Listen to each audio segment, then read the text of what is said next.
Hey Aquariuses, welcome to September 2017. I hope you guys had an amazing August.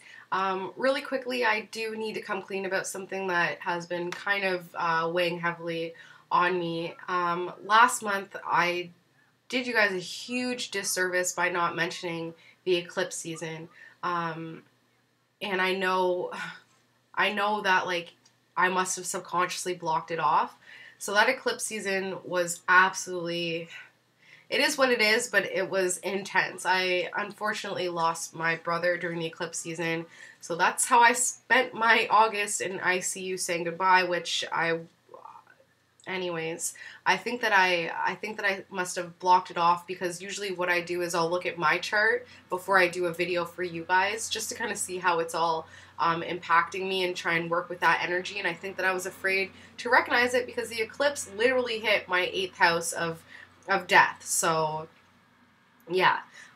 His name is Dane, and now he will be joining us for our readings, and I'm just asking everybody to smile for Dane because he was a Leo, Moon in Aries, and pretty much, he could be in the worst mood. Like, the last time I saw him, he was fishing, and he didn't catch anything, and he came back, and he had this scowl on his face, and I'm like, Dane, what'd you catch? A bad mood? And it's like the worst joke ever, but he was laughing hysterically, and I'm like, that is so totally my brother. So I'm just urging you guys, if you're having a bad day, if you're feeling like that eclipse really rocked you guys, just remember to smile because life is hard, but it's also fun. And if we could kind of pull ourselves back and be observers of it and maybe just kind of watch it play out like a movie, it can be kind of entertaining in a way. Like, I know that sounds kind of crass and morbid, but a lot of the times when I look at my life, I'm like, wow, this would make an excellent movie. Like, maybe I'm just biased, but a lot of times I'm like, wow, did that,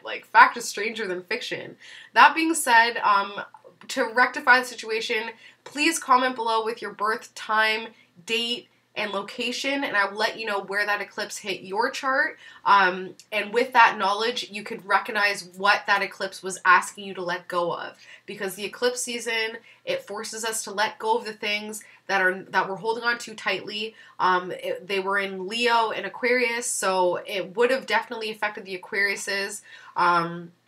The lunar eclipse on August 7th would have affected the Aquariuses. My moon is an Aquarius. Like I said, my brother was a Leo. So that really, really had a huge impact. It was a beautiful, beautiful moon. And we did an excellent healing spell under it. But it just didn't work out for Dane. So please remember to smile for Dane. That being said, Saturn went direct on August 27th. So now all that hard work, authority, seriousness that was internalized is now being externalized. The energy is back working at full par. Saturn will be leaving Sagittarius come December 2017. So that's good news for a lot of people, I think, especially those going through their Saturn return right now. That being said, it is definitely time to get serious. So if you comment with your birth details, once again, I'll let you know where Saturn is going direct in your chart. And that's where you can put a lot of, what area, I'm going to let you know what area of your life it's going direct or it went direct. So that means that in those areas of your life, you know that you can put some serious focus and you're going to be backed up. You can put some serious plans, some authority, and actually get really real about those areas of your life in a very, very serious way going forward. So you can build off it. Saturn rules Capricorn, so if you know any Capricorns, Saturn has that same kind of sternness, but it's able to propel you forward. It's able to give you that foundation, and Saturn will put strain and obstacles on us to say, is this really what you want? Work harder, and I'll give it to you, but it's not going to be easy. So I'll let you know where in your chart Saturn is hitting, but I just need your birthday, time, and location. I will also let you know where Mercury is going direct. Mercury goes direct come September 5th.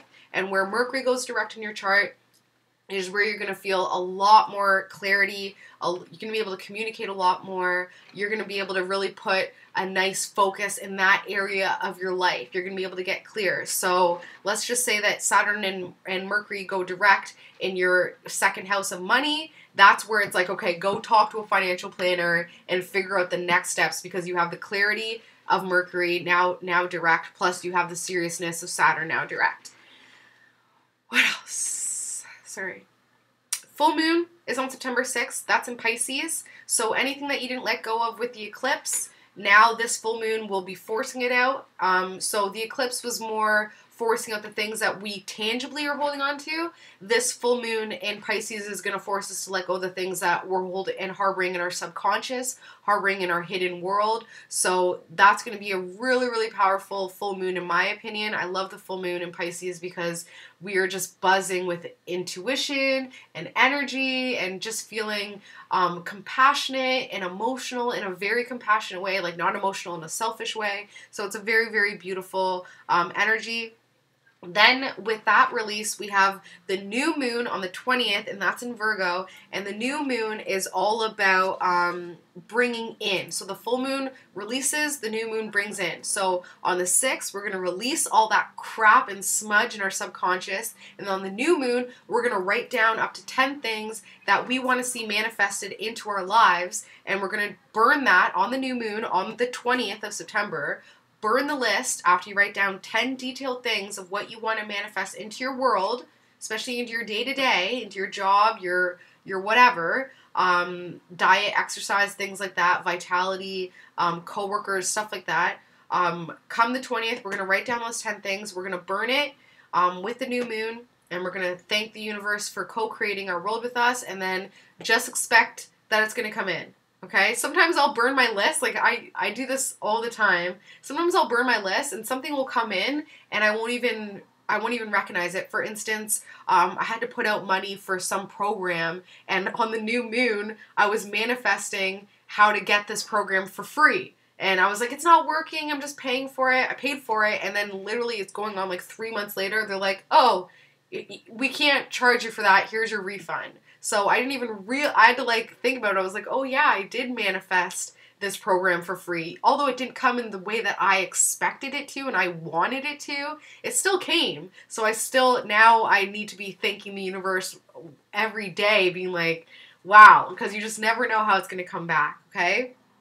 That being said, September is a turning point. September, when it comes to numerology, this is the peak of the energy you've been feeling all year, okay? So if you had a year of endings, September is the peak of those endings. If you've had a year of new beginnings, September is the peak of those new beginnings. Like I said, if you post your birth details below, I can let you know exactly what to expect this September as the peak, okay? This is turning point.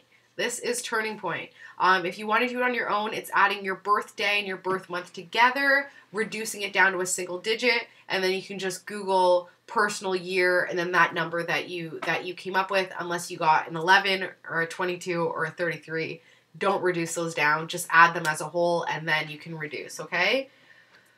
Whew. So now that I got through the astrology and numerology, and I've completely inundated you guys with information. Now let's get started on the Aquarius reading, the tarot reading for September 2017.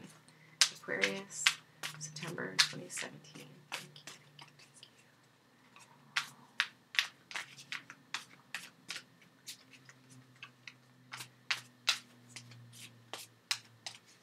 Aquarius.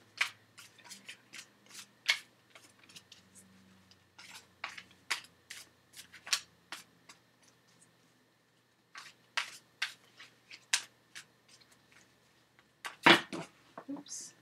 Okay. Aquarius. September 2017. Okay. These cards are getting antsy. They want to talk. Aquarius 2017. Thank you. Thank you. Thank you. Okay, so the theme of September 2017 for the Aquarius is something from the past. Okay. So there was some support with family and friends. However, there seems to be internal fighting between that support system. So although that support system is there, maybe they're not there in the way that the Aquarius would anticipate, and they're kind of only focused on their internal empowerment, their internal struggle, and because of that, they're really finding a lot of cracks within their support system. They're seeing a lot of fault in their support system. And they're fighting it. They're like blinded by it.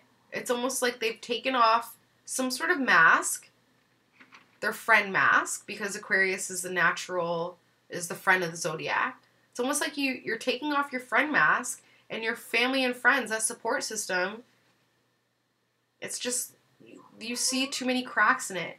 You see way too many cracks in it. You're blinded by that. There's especially a younger air sign, not younger, around the same age as you, sorry. Someone who has like an infinite personality. Someone who just kind of feels like it's all good. Everything keeps going. It's all good. Like they just don't really get hung up on anything.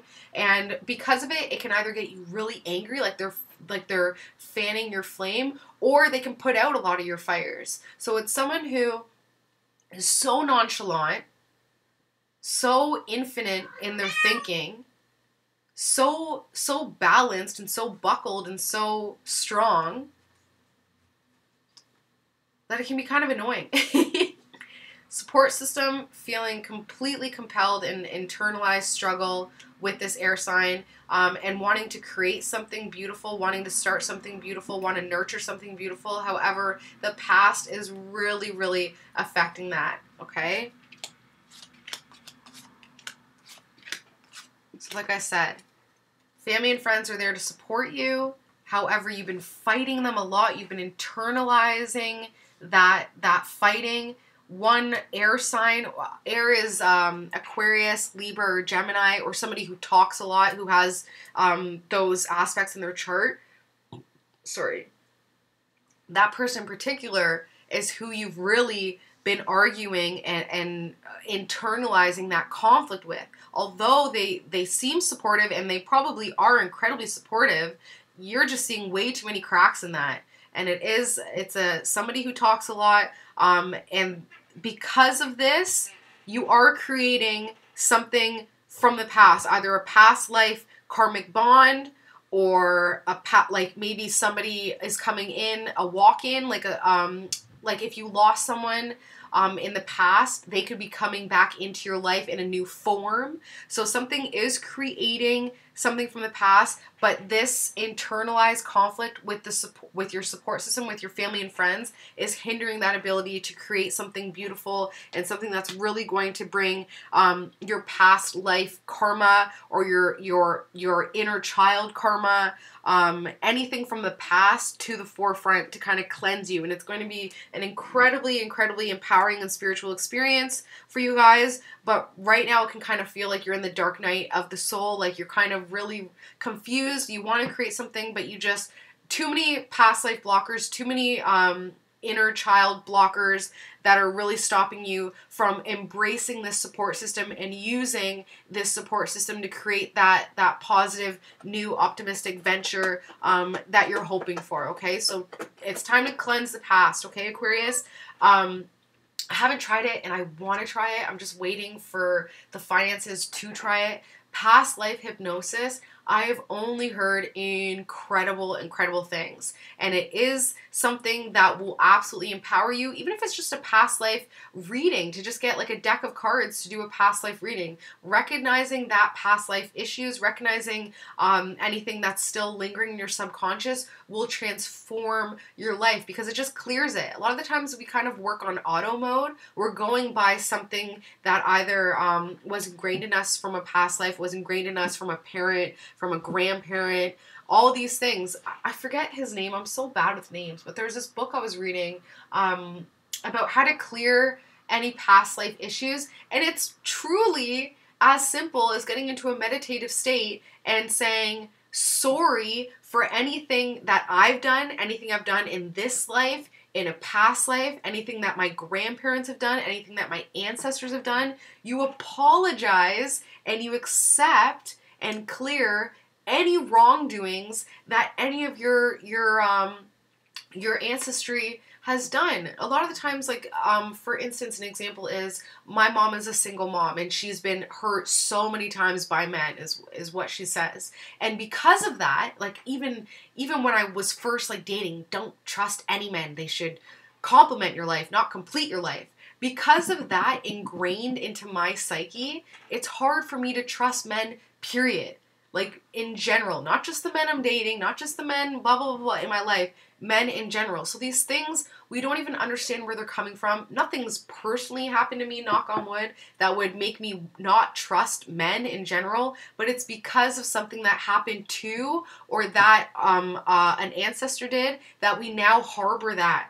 We hold on to that guilt. So past life hypnosis is an excellent tool to clear all that crap away. So that's the theme of this reading, and now I'm going to get started with the actual reading. Okay, so it's based on a soulmate.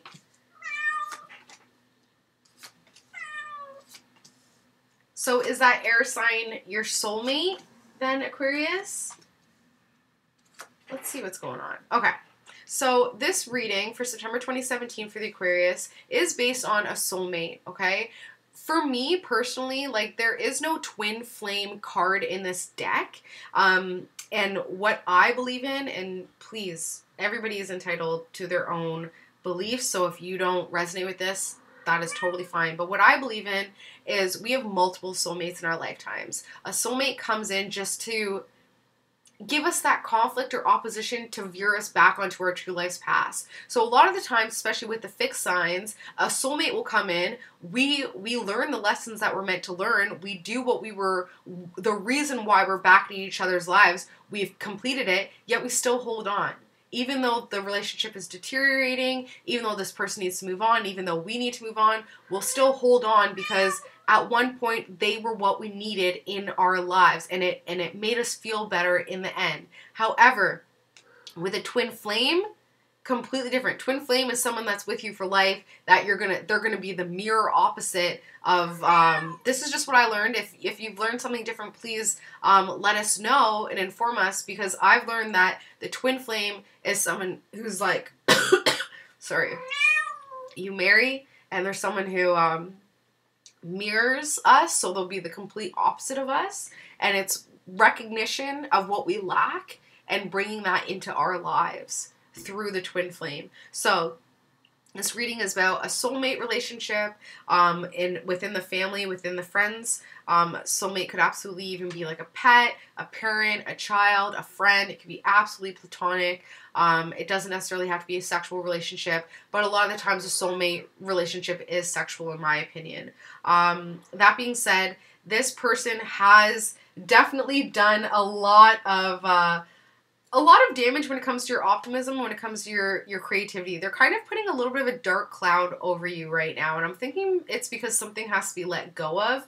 So either the soulmate has to be let go of, or an aspect in your relationship has run its course, and it's now time to start transforming the relationship into something new. The obstacle and the aid is to just start to think about what's new in this relationship that's going to change some things around. That might be scary, but it could be profound. This is a turning point month for every sign. Every sign has to make some sort of change in order to feel in control. But yeah, like I said, this is an obstacle and an aid to kind of put the pride aside, put the ego aside, and say, like, let's get real here. What are we doing? Where are we going? What's happening? How can we really empower our relationship, or should we move on because maybe we are at a peak and it just can't go any further? So that's the obstacle and the aid. Recognition of that new thought or that new emotion that needs to come into the relationship. It will help your progress. Okay. Subconsciously, you know that a change has to be revealed. It's almost like there's the decision to let go, the decision to stay, or the decision to do this, or the decision to do that. You know that the truth will be revealed eventually, and that the truth is revealed in your subconscious. So if there's something you've been thinking about the soulmate relationship, and you know that new thought that has to come in, a new thought has come in into your subconscious, it's really just bringing it to the surface level. A lot of times we'll push it down, like, no, I don't want to acknowledge that. I don't want that. However, you know in your mind that you need to move on from something. You know that something's got to give when it comes to this soulmate relationship. Like I said, you're supported, and it feels like this person has been supporting you, but you're just looking at all the faults instead. You're really fighting internally, and you're seeing all the cracks. You want to create something new, but you just know that this soulmate, there's something in the past that is hindering this relationship from going forward. And it was all good. I think maybe it's just run its course. I think maybe it's just absolutely just, it's run its course. Like I said, soulmate is not necessarily a partner. It could absolutely be a friend. It could be, you never know. But at the end of the day, it has run its course, and it is time to move on. You got to build a bridge and get over it. You got to build a bridge and move on. Because, yeah, although, you know, you've been through a lot with this soulmate and you've shed a lot of tears and you've done a lot of work, there's still a lot more out there. This person or thing or the soulmate relationship is not the end-all be-all. There is still so much more, and it's only when we make space in our lives and we tell the universe that we're ready for that change to be happy, and saying we're putting our happiness at the forefront, that's when serious strides can be made. So it's really time. So Aquarius, I should let you guys know you have this card, which is all about moving on, and then you also have this card, which is all about moving on. So it's time to move on. Family and friends are hurting for you. They see, if this is a sexual relationship I'm talking about with the soulmate, your family and friends see that maybe you're not happy. They do see that. So it's kind of like, what do you want to do? Do you appease your family and friends? Are you only staying in this relationship to appease your family and friends? Because you're not fooling them. They know deep down that you're not, that this relationship has run its course and something new has to happen within it, or it has to end, and you have to find your new soulmate, the new person who's going to put you on that path. But your family and friends absolutely do see that. They feel your pain. They definitely feel your pain. They feel your heartbreak. Hope and fear, Aquarius. Hope and fear. A lot of the times with this card, it's very balanced. It's knowing that everything's okay now. It's comfortable now. You can't really see the future. You know it was a hard past. You know that you've been through some stuff. But it's like, if I move, will everything crumble? It's time to get real. That new moon is really, really, really going to empower you, okay? It's definitely time to use that full moon to let go, and the new moon to bring in what you actually want for your happiness. And in the end, you'll feel incredibly empowered. You'll feel so strong about it. You'll have the power to move on from something, which in turn will bring in something awesome, new, and wonderful, okay? So Aquarius, that's all that I have for you guys. Have an amazing, amazing September. Remember, this is a turning point month. The energy is, it's intense. So like I said, please feel free to leave your birth details, and I will do whatever I can to ease this transition. My brother was someone who was incredibly generous, and he was pretty much the only one in my family who was really into what I do. So as a tribute to Dane, I really have changed this from something fun to do. I've changed it from something just work related, and it's now my purpose, and I just want to be able to share that. I'm asking you guys to help me fulfill my purpose by helping you guys fulfill yours, okay? We can work together. We're in this together. Aquarius, I love you guys, and I will see you October 2017. Let's do this, Aquarius. Bye, guys.